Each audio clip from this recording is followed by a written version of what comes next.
Hello everyone. आज की इस क्लास में हम क्लास 12 जियोग्राफी यानी कि भूगोल का मोस्ट इम्पोर्टेंट ऑब्जेक्टिव क्वेश्चन का सेट 2 देखेंगे। सेट 1 आपको करा दिया गया है। अगर आप नहीं देखे हैं तो जाकर के प्लेलिस्ट में देखें, क्योंकि जितने भी सारा ऑब्जेक्टिव आपको कराया जा रहा है वो एग्जाम को देखकर ही कराया जा रहा है, क्योंकि इसमें एनसीईआरटी और पूछे गए क्वेश्चन दोनों जो है मिला करके बताया जा रहा है।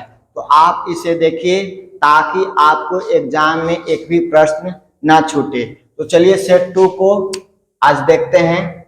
सेट 2 में हमारा क्वेश्चन क्या है, तो यहाँ पर पहला क्वेश्चन है 2011 की जनगणना के अनुसार भारत का लिंग अनुपात कितना है, तो आपको बताना है 940।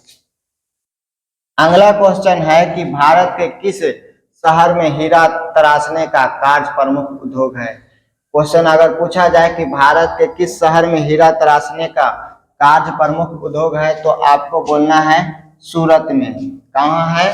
सूरत में। अगला क्वेश्चन है कि बिहार में अति जल दोहन से किस तत्व का संकेंद्रण बढ़ा है, तो आपको बोलना है आर्सेनिक। अगला क्वेश्चन है कि बादाम पहाड़ किस खनिज के लिए प्रसिद्ध है, तो आपको बता दें कि बादाम पहाड़ लोहा के लिए प्रसिद्ध है। अगला क्वेश्चन है कि राउरकेला इस्पात संयंत्र किस देश के सहयोग से स्थापित किया गया था।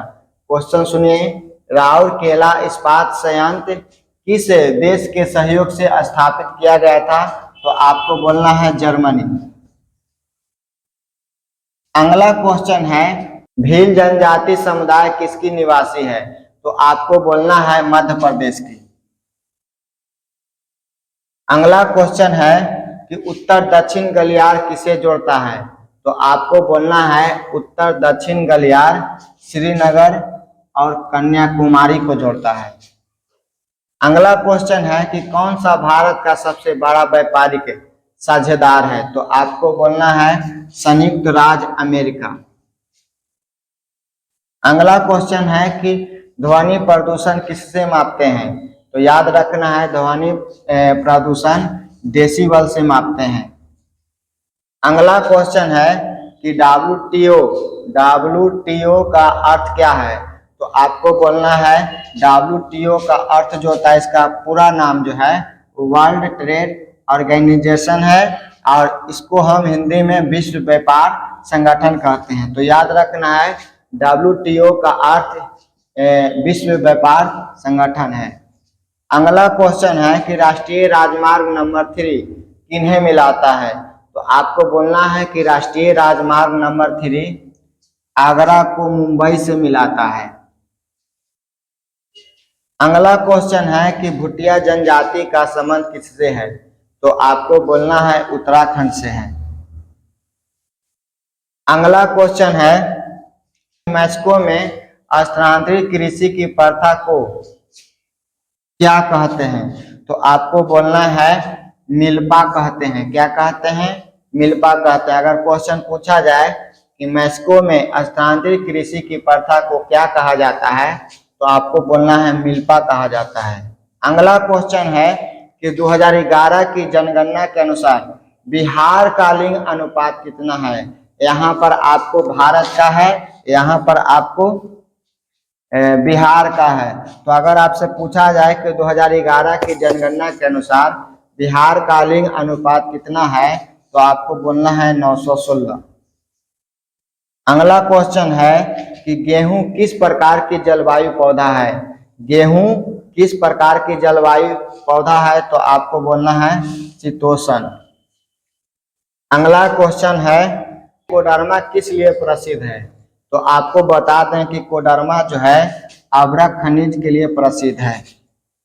अगला क्वेश्चन है कि भारत के मलबार तट जिसको केरल के कालीकट भी कहा जाता है, तो याद रखना है अगर आपसे क्वेश्चन पूछा जाए कि भारत के मलबार तट पर कौन सा बंदरगाह अवस्थित है, तो आपको बोलना है कोची है, कोची बंदरगाह अवस्थित है।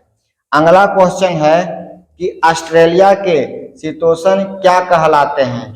ऑस्ट्रेलिया के शीतोष्ण क्या कहलाते हैं, तो आपको बोलना है डाउन्स कहलाते हैं। क्या कहलाते हैं? डाउन्स कहलाते हैं। अगला क्वेश्चन है कि किस विचारधारा संप्रदाय ने सर्वप्रथम संभववाद विकसित किया है। तो याद रखना है, आपसे क्वेश्चन पूछा जाए कि किस विचारधारा संप्रदाय ने सर्वप्रथम संभववाद विकसित किया है, तो आपको बोलना है उत्तर में भूगोल का फ्रांसीसी संप्रदाय, भूगोल का फ्रांसीसी संप्रदाय। अगला क्वेश्चन है कि किस देशों में आयु लिंग पिरामिड का आधार विस्तृत और शिखर संकीर्ण होता है। तो आपको बोलना है विकासशील देशों में। अगला क्वेश्चन है कि विनिर्माण शब्द किस क्रियाकलाप से संबंधित है। तो आपको बोलना है द्वितीय क्रियाकलाप से संबंधित है। अगला क्वेश्चन है कि सर्वाधिक सड़क घनत्व और सबसे अधिक वाहनों की संख्या किस महादेश में है। तो आपको बोलना है उत्तरी अमेरिका में है। अगला क्वेश्चन यहाँ पर है कि चावल किस प्रकार की जलवायु का पौधा है। तो आपको बोलना है उष्ण आर्द्र जलवायु का पौधा है। अगला क्वेश्चन है कि स्वेज नहर किसको मिलाती है। तो आपको बोलना है भूमध्य सागर को लाल सागर से मिलाती है।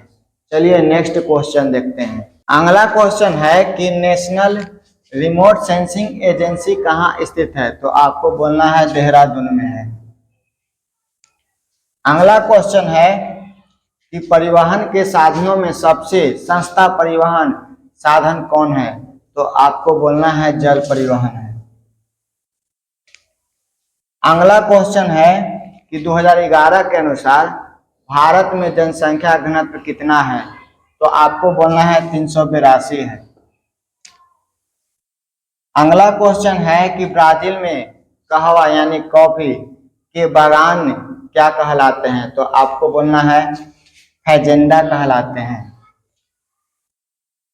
अगला क्वेश्चन है कि माउंट अबू किस प्रकार का नगर है। तो आपको बोलना है माउंट अबू पर्यटन नगर है। अगला क्वेश्चन है कि कौन सा भारत का सबसे बड़ा नगर है। तो आपको बोलना है मुंबई है। अगला क्वेश्चन है कि कौन सा भारत के सुविकसित प्राचीन नगरों का उदाहरण है। तो आपको बोलना है मदुरई। अगला क्वेश्चन है कि किस नहर को प्रशांत महासागर का द्वार कहते हैं। तो आपको बोलना है पनामा नहर को प्रशांत महासागर का द्वार कहते हैं। अगला क्वेश्चन है कि बाहरी देश से कोई सामान मंगाया जाता है तो उसे क्या कहा जाता है। तो आपको बोलना है आयात कहा जाता है, आयात। अगला क्वेश्चन है कि कैगा परमाणु संयंत्र किस राज्य में अवस्थित है। तो आपको बोलना है कर्नाटक में है। अगला क्वेश्चन है कि कौन भारत का परंपरागत उद्योग है। तो आपको बोलना है सूती वस्त्र उद्योग। अगला क्वेश्चन है कि नौका दौड़ किस राज्य में आयोजित की जाती है। तो आपको बोलना है केरल में। अगला क्वेश्चन है कि नीरू मिरू कार्यक्रम किससे संबंधित है। तो आपको बोलना है मृदा संरक्षण से संबंधित है। अगला क्वेश्चन है कि नोएडा किस राज्य में है। तो आपको बोलना है नोएडा उत्तर प्रदेश में है। अगला क्वेश्चन है कि अबरक का मुख्य उत्पादक देश कौन है। तो आपको बोलना है अबरक का मुख्य उत्पादक देश भारत है।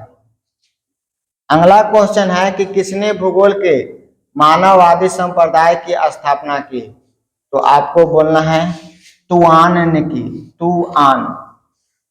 अगला क्वेश्चन है किरकुक जो विश्व में सर्वाधिक महत्वपूर्ण तेल क्षेत्र है कहाँ स्थित है। तो कहिएगा इराक। फिर से सुनिएगा, किरकुक जो विश्व में सर्वाधिक महत्वपूर्ण तेल क्षेत्र है कहाँ स्थित है। तो बोलना है इराक। अगला क्वेश्चन है कि किस राज्य की सबसे लंबी तट रेखा है। तो आपको बोलना है गुजरात। अगला क्वेश्चन है कि भारत में सबसे बड़ी मात्रा में आयात की जाने वाली वस्तुएं कौन सी हैं? तो आपको बोलना है पेट्रोलियम और चिकनाई पदार्थ। अगला क्वेश्चन है कि सूती वस्त्र की राजधानी किन्हें कहा जाता है? तो आप कहिएगा सूती वस्त्र की राजधानी मुंबई को कहा जाता है। अगला क्वेश्चन है कि रबर का सबसे बड़ा निर्यातक देश कौन है?